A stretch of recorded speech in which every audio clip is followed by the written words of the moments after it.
Midnight, Louisiana, 1860. The great house moans as beams crack under the weight of fire. Flames spit through broken windows, painting the sky in blood red. Inside, muffled screams claw against the glass. A figure pounds, fists raw, eyes wild, but no one opens the door. Outside, cicadas shriek louder than prayers. Smoke twists into the night like a serpent. In the distance, a lullaby hums. Soft, fragile, almost tender. The melody floats against the roar of burning timber. 9 masters entered this house. By dawn, only ashes would speak their names. The plantation stretched wide, cotton fields glowing pale under the moon. The house stood at its center, a monument of arrogance, columns tall, windows gleaming like watchful eyes. By day it reeked of perfume and sweat, by night of whiskey and secrets. In the stables, Samuel Pike rubbed down a horse with scarred hands that never healed right. He muttered low, as though speaking to the beast alone. They drink, they dance, they laugh, but floors rot when the cellar floods. You hear me, boy? Even stone falls in time. The horse snorted, and a faint laugh came from the shadows. Martha Ann, thin as a reed, stepped closer, clutching a basket of onions. Her ears were sharp as knives. You talk too much. To dumb animals, Samuel. Better than talking to people who ain't listening. Samuel replied, eyes never leaving the horse's mane. Martha leaned against the wall, her braid falling loose. I hear plenty. Letters from the north. Men talking of freedom like it's bread ready for cutting. Samuel's jaw tightened. And what did you hear of that? That it's dangerous, that they'd hang anyone caught whispering it. She lowered her voice. But I ain't afraid of words. The night air carried the smell of damp earth, iron tools, and stale tobacco. From the house, the sound of glasses clinking floated down, mixed with laughter sharp enough to cut skin. A whip cracked somewhere beyond the fields, even though no work was left to be done. Samuel paused, gripping the brush so hard his knuckles whitened. The house looks fine from out here, but inside? Chains in the cellars, I seen 'em. Martha's eyes flicked toward the glowing windows. And letters, she whispered. Rebecca Calhoun writes them when no one's looking. Not for her kin, for someone else. Her words hung heavy, carried by the croak of frogs from the swamps. Samuel sighed. Best keep that tongue tied, girl. Secrets like that catch fire. Quick! Martha's face hardened, more woman than child in that instant. Sometimes fire's the only thing that clears the rot. A silence settled. The cicadas grew louder. From the house came a swell of music, fiddles and stomping feet. The sound was joyful, but to Samuel it rang hollow like nails hammered into a coffin. He set the brush down, his scarred hand trembling. Mark my words, Martha Ann. That house won't stand forever. The two of them turned their eyes toward the mansion's glowing windows, watching shadows dance like spirits trapped inside. Neither spoke again, but the air between them buzzed with something more dangerous than cicadas: expectation. Dawn bled over the cotton fields, painting the horizon in bruised purples and golds. The plantation came alive with shouts, rattling chains, and the rustle of fabric as enslaved bodies moved like clockwork. At the edge of the yard, a boy stood still, clutching a carved wooden talisman, smooth from years of touch. His name was Isaac Turner, 16 years old, quiet as stone but with eyes that burned hotter than the forge. Beside him, a smaller boy hummed softly, a lullaby shaky and off-key. Elijah Turner, 12, carried the innocence his brother had already lost. Their mother, Sarah Turner, bent over a pile of rough cloth near the fire. Her hands stitched steady, though her back was bent from years of labor. She smelled of smoke and iron, her voice low and fierce. Isaac, she said without looking up, you keep staring at that house like it'll fall if you glare hard enough. Isaac tightened his grip on the talisman. One day, Mama, it will. Elijah frowned, voice trembling with song. Why's it always gotta be fire and breaking? Can't freedom come soft? Sarah's needle paused mid-stitch. She raised her eyes sharp and weary. Nothing soft in this world gives freedom, boy. Only chains, only fire, don't forget it. Elijah shifted, unsettled, his lullaby dying in his throat. Isaac placed a hand on his brother's shoulder. Don't listen, Mama's right, but you keep that song. Someday it'll mean more than fear. Sarah's expression softened for just a breath. Your father used to say the same, sang while he worked, sang the night they took him from me. She pulled the thread tight, fabric bunching in her lap. Songs and fire, that's all we've ever had. Isaac crouched down, holding the talisman before Elijah. See this? Elijah nodded. Your charm. It was his, Isaac said. Our father's. He carved it the night before they dragged him out. He said it would keep us safe. His eyes hardened. But I think it's just to remind us not to forget. Sarah's lips pressed thin. She forced a smile that never reached her eyes. Don't go filling his head with ghosts, Isaac. Life's cruel enough without carrying the dead on your back. The boy slipped the talisman back under his shirt. Elijah started humming again, softer now, testing the melody. Sarah listened a moment, then sighed. Keep your song low, child. Overseer hears you. He'll call it idleness. And idleness draws the whip. As if her words summoned it, a sharp crack split the air from across the yard. All three flinched, their bodies remembering pain too well. Isaac's jaw tightened. He spat into the dirt. One day, Mama, he said, voice low but steady. I won't flinch when that sound comes. One day it'll be them who flinch. Sarah closed her eyes, whispering half to herself, half to the morning air. God give me strength, for I raised a boy with fire in his chest. The chapel smelled of pine resin and dust, its pews creaking under the weight of weary bodies. Sunday sermons were the only time enslaved and master shared the same roof, though never the same benches.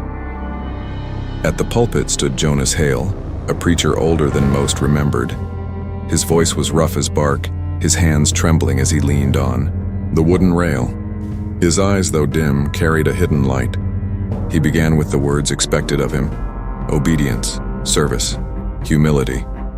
But each phrase bent strangely, slipping sideways into meanings only the enslaved could hear. The Lord parted the waters, he said, voice thick. He led his people out of bondage. A murmur rippled through the back benches. Isaac sat there, head bowed, Elijah beside him, Sarah between. Isaac's hand rested on the talisman beneath his shirt.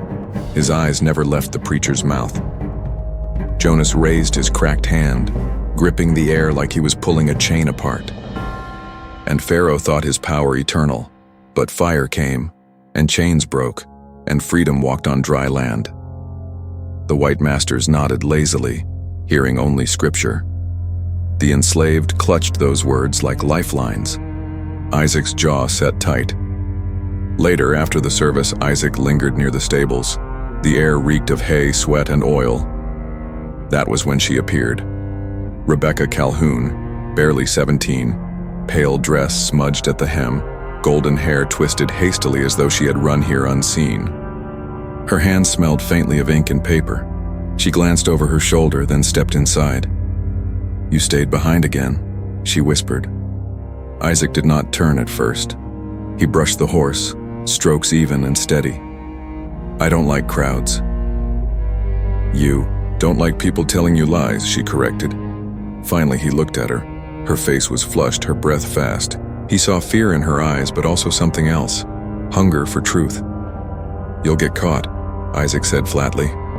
Your father finds you here, He won't, she interrupted, stepping closer. She pulled something from her dress, pocket, a folded scrap of paper. I wrote it down, what Jonas said. You should have it. Isaac stared at the paper like it was aflame. I can't read. I'll teach you. Silence stretched, heavy as the chains on his wrists. Finally, Isaac took the paper. His calloused fingers brushed hers. Why? He asked. Rebecca swallowed. Because you're not dumb. Because you deserve more than they say. Because... She stopped herself, cheeks reddening. Because I want to. Isaac tucked the scrap into his shirt near the talisman. Want's dangerous. Her lips curved into the faintest smile. So is fire. Yet it lights the dark. From the shadows, Elijah appeared, wide-eyed, holding a bundle of straw. "Isaac," he whispered. His gaze darted to Rebecca, confused. "What's she doing here?" Rebecca stepped back quickly, brushing dirt from her dress.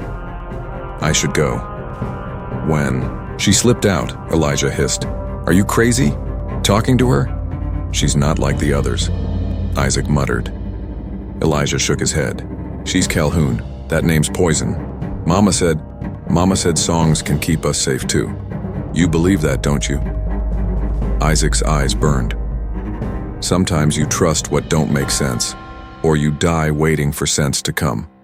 That night under the lean-to where the wind whistled through the boards, Sarah sat mending clothes by lamplight. She looked up as Isaac entered, Rebecca's folded note in his hand. Her voice was low, sharp as broken glass. "Where'd you get that?" Isaac froze. Elijah shifted uncomfortably, betraying him with his silence. Sarah rose, her shadow stretching long against the wall. "I know that look in your eyes. Your father had it too, when he thought love could save him." "It ain't love," Isaac snapped. "It's words, knowledge, something more than chains." Sarah stepped close, voice trembling. "Knowledge killed your father. Don't think it won't kill you." Isaac clenched the paper tighter, then let it try. The room fell silent except for Elijah's quiet humming, the same lullaby he always turned to when fear pressed close. Sarah's eyes glistened, but she said no more. Outside, the cicadas screamed, their song restless, foreboding, as though the fields themselves knew that seeds of fire had been planted.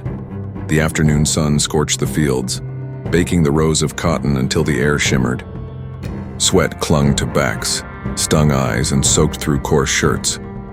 The overseer's voice carried above the cicadas, sharp and merciless. Thomas Calhoun rode his horse slowly down the row. His coat was half-buttoned, whiskey already staining, his breath though it was barely noon. He kept tapping the stock of his riding crop against his thigh, a rhythm like a drumbeat of dread. "Pick faster," he drawled. "Faster, damn you, cotton don't wait for lazy hands." Elijah Turner, smaller than the rest, lagged behind. His hands trembled, pricked raw from the bowls. To steady himself, he hummed under his breath, a lullaby soft as a sigh. Thomas stopped. The horse snorted as he yanked the reins. "What's that noise?" His words dripped with venom. Elijah froze, lips still moving, voice faltering. Isaac's head snapped up from the row nearby. He saw Thomas's eyes narrow, saw his hand tighten on the crop. "I asked a question." Thomas's voice rose. "What's that damn noise?" Elijah swallowed. His voice cracked. "Just a song, sir. Helps me keep pace." Thomas laughed, a sound with no mirth. He swung down from the horse, boots sinking in the dirt. "A song? You think you got time to sing? Think this is a picnic?" Isaac stepped forward, words grinding through clenched teeth. "He's a boy. Let him work his way." Thomas turned, his face twisting with delight at the defiance. Did the stone finally find a tongue? Careful, Turner. Words like that get men whipped bloody. Elijah's hands shook.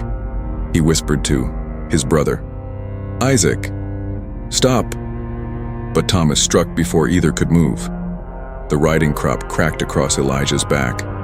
The boy cried out, falling to his knees. Isaac lunged, but two other field hands grabbed his arms, holding him back with desperate strength.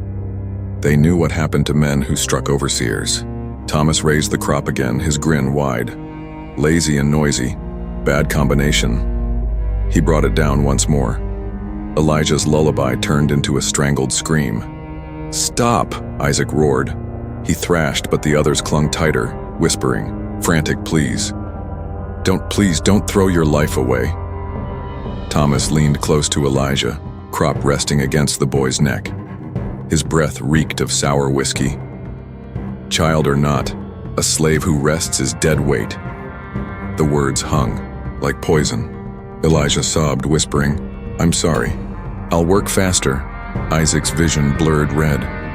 "He's just a child." Thomas straightened, amused by the fury in Isaac's voice. He struck again and again, each lash cutting deeper. The fields fell silent, except for the whip's crack and Elijah's cries. Even the cicadas seemed to hush.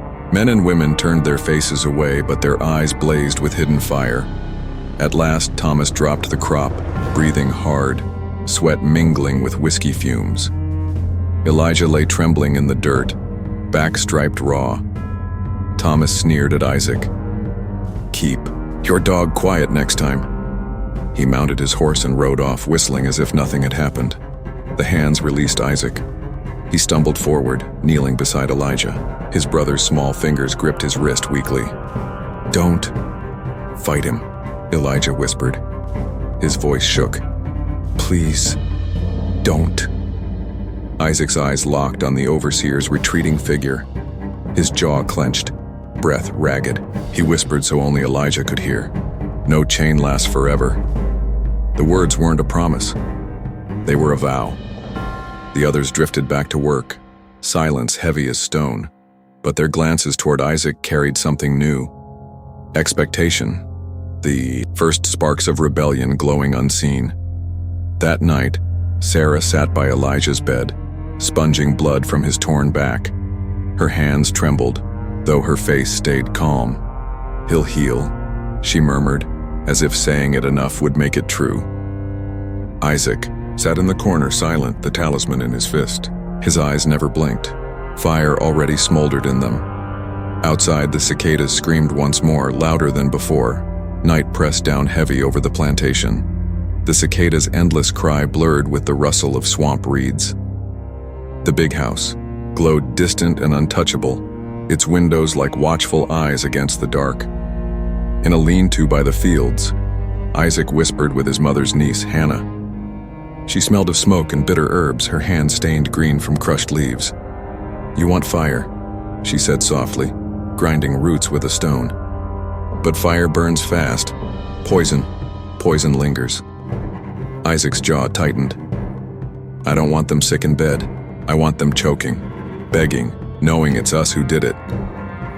Hannah glanced up, her eyes sharp in the lamplight. Then both. Fire for fear, poison for truth. She slipped a pouch into his palm, the powder fine as ash. "Blow it in drink, slip it in food. Their mouths will burn before the flames ever touch them." From outside came a sudden crunch of boots. Isaac snuffed the lamp, heart pounding. The door creaked open and Thomas Calhoun's shadow stretched long inside. "What's this?" His voice oozed suspicion. Isaac forced his face blank. Hannah's hands darted behind her back, crushing the pouch into her skirts. "Fixing poultice," Isaac muttered, "for Elijah's back."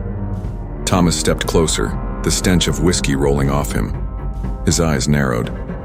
Then he spat on the dirt floor. "Keep him working tomorrow, or poultice or no, he'll taste the whip again." He turned, boots scraping as he left. Hannah's breath shook.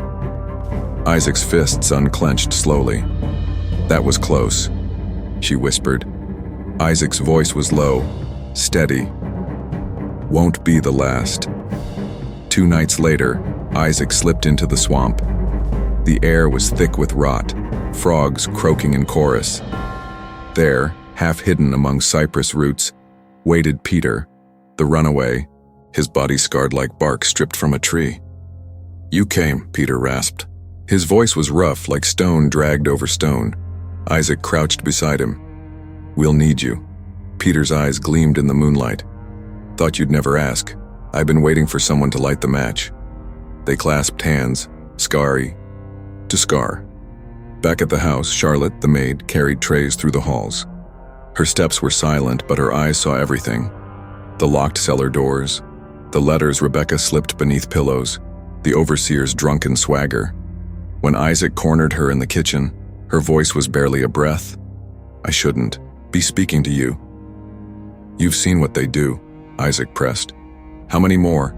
Her hands trembled, the silver tray rattling. "If they catch me." "They won't." His eyes locked hers. "Not if we move as one." Charlotte lowered her gaze, whispering like a confession. "Then tell me what to do." That night in the quarters, Elijah hummed the lullaby as Isaac leaned close. "You'll see it, brother," Isaac whispered. "Chains breaking. Fire tearing down those walls." Elijah's voice shook. "And if they catch us first?" Isaac pressed the talisman into his brother's hand. "Then let them try."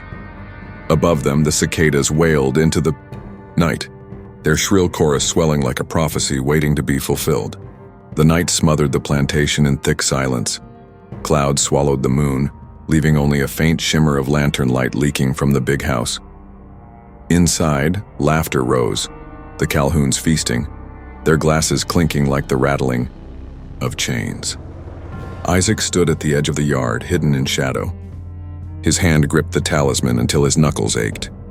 Behind him, Hannah murmured, "The powder's in their wine. By midnight, their throats will burn." Peter crouched low, his scarred hands holding a flask of lamp oil. "Say the word. I'll spread this across their pretty porch." Isaac's voice was steady, carved in stone. We wait for the signal.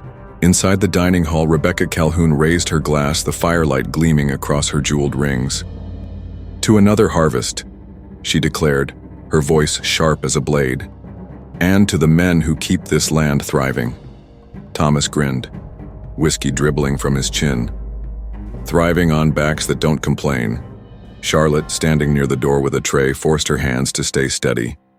She watched as the family drank deeply, swallowing the poisoned wine. Rebecca coughed once, delicate, then again, harsher. A flush crept across her pale skin. Thomas smirked. "Can't handle a good pour." But soon his own throat tightened. He clutched at his collar, wheezing. Chairs scraped as the family shifted uneasily. Charlotte slipped out the door before anyone noticed. Outside, the sky trembled with thunder. Isaac looked to Charlotte as she emerged, her face pale. "They're choking," she whispered. "It's working." Isaac's jaw set, then lighted. Peter uncorked the flask, splashing oil along the porch, the walls, the wooden steps. Hannah struck flint to steel, sparks jumping until flame caught and licked upward. The fire moved hungrily, racing along the wood, climbing toward the windows where shadows writhed inside. Screams erupted. Rebecca staggered against the table, her voice raw. "Water! Bring water!" But the servants scattered, terror flooding them as the heat rose. Thomas bellowed, coughing blood. Who did this?" His eyes bulged with rage, veins standing out along his neck. Isaac stepped into the doorway, the fire roaring behind him. His face glowed with fury, sweat beading across his brow. "I did." The room froze. For a heartbeat, silence drowned even the crackling flames. Rebecca's eyes widened, disbelief cutting through her sickness. "You dare?" Isaac strode forward, his voice low, steady. "For every lash, every scream, every grave you dug." Thomas lunged, but his legs buckled beneath him. He collapsed, vomiting red, clawing at the floorboards. Rebecca shrieked, staggering toward the door. Isaac barred her path. "You won't leave." Hannah appeared behind him, her hands black with soot, eyes blazing. "Let her burn, Isaac. Let them all burn." Rebecca clawed at Isaac's shirt, her once perfect hands trembling. "We fed you, clothed you." Isaac's laugh was sharp, bitter. "You chained us." He shoved her back into the flames crawling along the curtains. Her screams tore the air. Upstairs, young Samuel Calhoun stumbled from his room, coughing, his nightshirt singed. Charlotte froze at the sight of him. A boy, no older than 12, eyes wide with terror. "Please help me," he cried. Charlotte's breath caught. For a moment she hesitated, torn between vengeance and mercy. Isaac's voice thundered from below. "No survivors." But Charlotte's hands moved on their own. She grabbed Samuel's wrist. "Come, this way." She dragged him through the smoke toward the back stairwell. Outside, the blaze rose higher, lighting the sky blood red. Slaves in the fields lifted their heads, some gasping, some weeping, others whispering prayers. Elijah clutched the talisman Isaac had given him, rocking back and forth. "Chains breaking," he murmured. "Fire tearing walls." Peter turned to Isaac, sweat pouring down his scarred face. "They'll come running soon. The whole county." Isaac nodded grimly. "Then we finish before they arrive." Inside, Rebecca's screams had fallen silent. Thomas writhed once more, then stilled, his body crumpled in smoke. Flames devoured the walls, wood cracking and falling. Hannah laughed, a sound half-mad echoing against the blaze. "We've done it, Isaac. We've broken them." But then Charlotte burst from the back door, dragging Samuel with her. Isaac's eyes flared with fury. "What have you done?" Charlotte held the boy tight, shielding him with her body. "He's just a child," Hannah spat. "A Calhoun child. He'll grow into their cruelty." Charlotte's voice trembled but held. "Or he'll grow different, if we let him live." The boy clung to her, sobbing. Isaac's chest heaved, torn between rage and something deeper. For a moment, the fire roared louder than his heart. Peter's voice cut through. "Decide, Isaac. The riders will be here soon." Isaac stepped closer, staring into Samuel's terrified eyes. His voice dropped to a whisper. "Remember this night, boy. Remember who lit the fire." He turned away. The big house collapsed inward, sparks shooting skyward like dying stars. The sound was a roar, a death cry that shook the ground. The conspirators stood in the firelight, their faces etched with ash and fury. Around them, whispers rippled among the other slaves who had gathered at the edges of the yard. One voice whispered, "Freedom." Another muttered, "Death will follow." The fire kept climbing as if trying to burn the very sky. From the distance came the pounding of hooves, the clatter of rifles being loaded. Torches glimmered like a second fire on the horizon. Hannah's face twisted. "They're coming." Peter drew a knife from his belt, his grin savage. "Then let them. We've got fire at our backs." Isaac lifted his head, staring at the horizon, then at the ruins behind him. His voice carried, strong, unshaken. "This land will never forget tonight." The wind carried sparks into the dark as the riders closed in, their shouts piercing the night. The world hung suspended in fire and fear. Morning broke gray, heavy with smoke. The big house was gone, reduced to blackened bones that smoldered in silence. Buzzards circled overhead. The plantation smelled of ash and death. In the distance, chains clattered. Isaac, Hannah, Peter, and Charlotte were dragged down the dirt road, wrists bound, their clothes torn and stained with soot. Riders flanked them on all sides, rifles leveled. One rider spat into the dust. "Devils, that's what they are." Another sneered, "Didn't even run, too proud for their own skin." Charlotte stumbled, still clutching Samuel's sleeve. He had not left her side since the fire. The boy's face was pale, haunted. He clung to her with the desperation of someone who had lost everything. The sheriff, a thick-set man with eyes like cold iron, yanked Samuel onto his horse. "Boy belongs to us now. Don't you worry, son. You'll have justice." Samuel's voice cracked. "They saved me." The sheriff silenced him with a glare.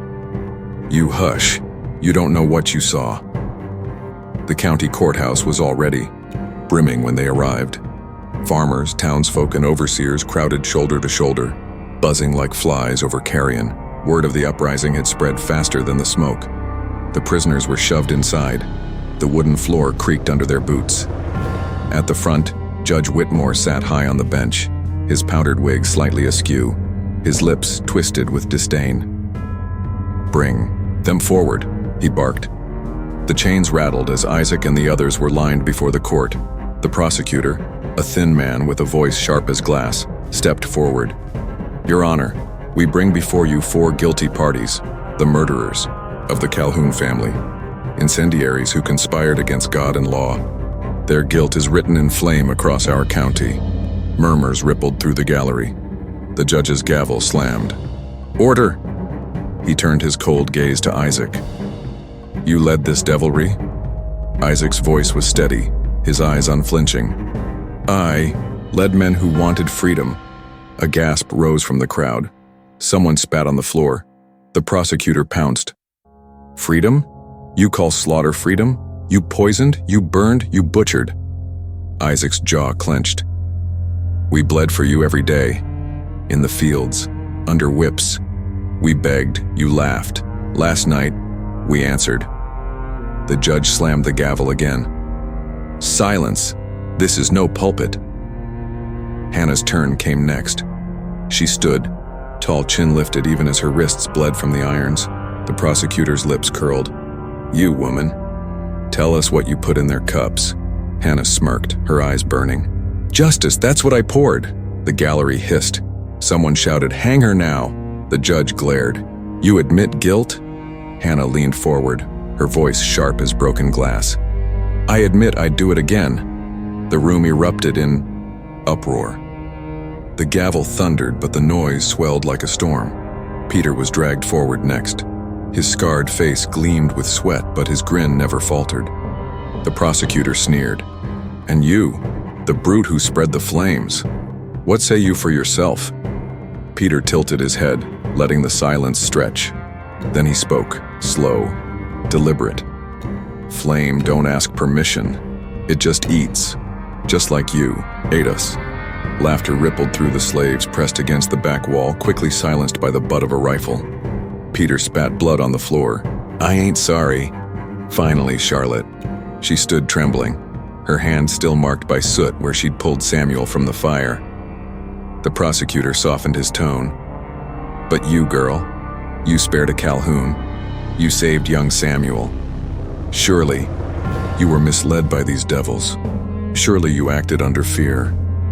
Charlotte's eyes darted to Isaac, then to Samuel in the crowd. The boy's gaze begged her to speak truth. She swallowed hard.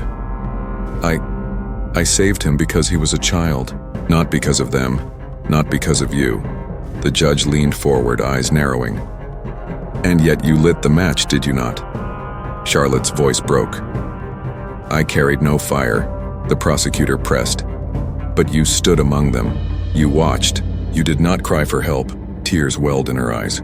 She whispered, because I wanted them gone. All of them. The crowd roared in fury. Samuel's voice cut through, high and desperate. She saved me, don't hurt her. The sheriff clamped a hand over the boy's mouth, dragging him back. The verdict was swift, predetermined. Judge Whitmore's voice boomed, Isaac, Hannah, Peter, guilty of murder, insurrection, and treason. The sentence is death by hanging. Charlotte, guilty of complicity. The sentence is branding and sale to another county. The gavel struck. So ordered.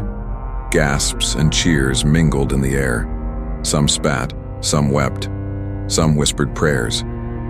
Isaac stood tall, his voice carrying above the din. You can hang us, but you can't unburn what we set alight. The fire's already loose. The gallery hissed, but his words lingered like smoke. That night in the jailhouse, the conspirators sat in chains. The air was thick with rot and mildew. Rats skittered in the straw. Hannah leaned back against the wall, her voice low. We did it, Isaac. Even if they kill us tomorrow, we did it. Peter chuckled darkly. I can still hear them screaming. That's enough for me.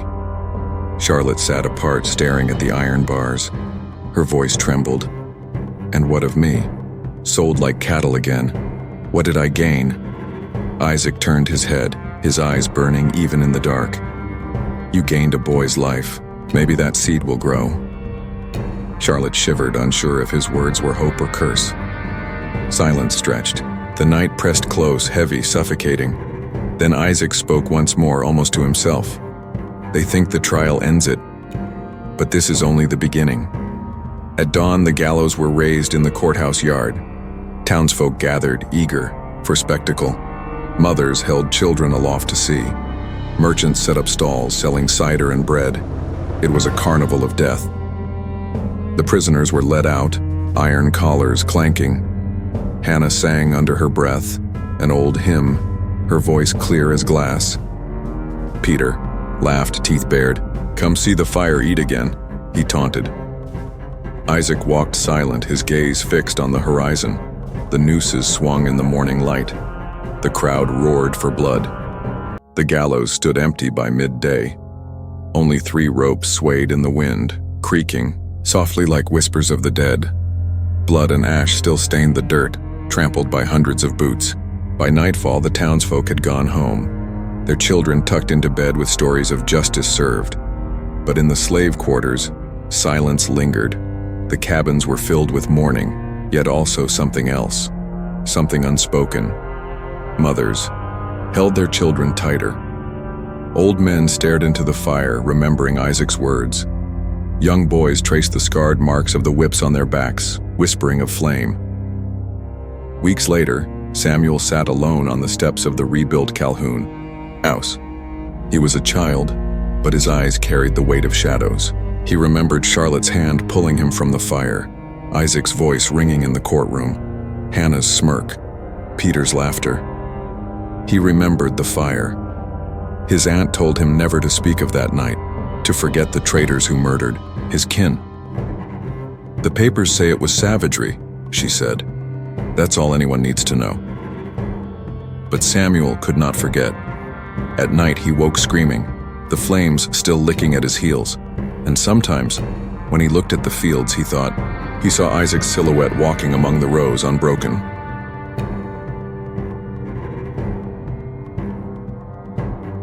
In the county archives, Judge Whitmore's ruling was copied into leather-bound ledgers.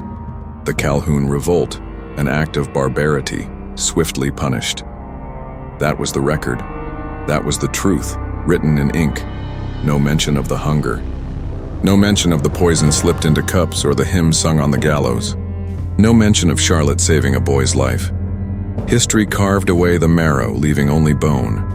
Years turned into decades. The plantation changed hands. The field still grew cotton. New overseers cracked new whips. But in the hush of summer, nights when the cicadas droned and the moon burned white, whispers passed through the cabins. Isaac set fire. Hannah poured the cup. Peter lit the match. Charlotte saved a child. It was not written in books. It lived in breath, in memory, a secret history, carried like an ember. Generations later, when slavery was finally broken by war, the story resurfaced. Not in official speeches, but in the songs of the freed, in the hushed tales told at campfires. They spoke of men and women who had chosen death over chains, who had lit fires that no judge's gavel could put out. Some called them criminals, others called them saints. But to the descendants of those who had suffered in silence, Isaac and his companions were something more, proof that even in the deepest night, someone had dared to strike a match. The records call it rebellion. The masters called it murder. But the people remembered it as fire. And though ash may scatter, though ropes may rot, the memory smolders still. For in every field of bondage there were whispers of freedom, waiting for flame.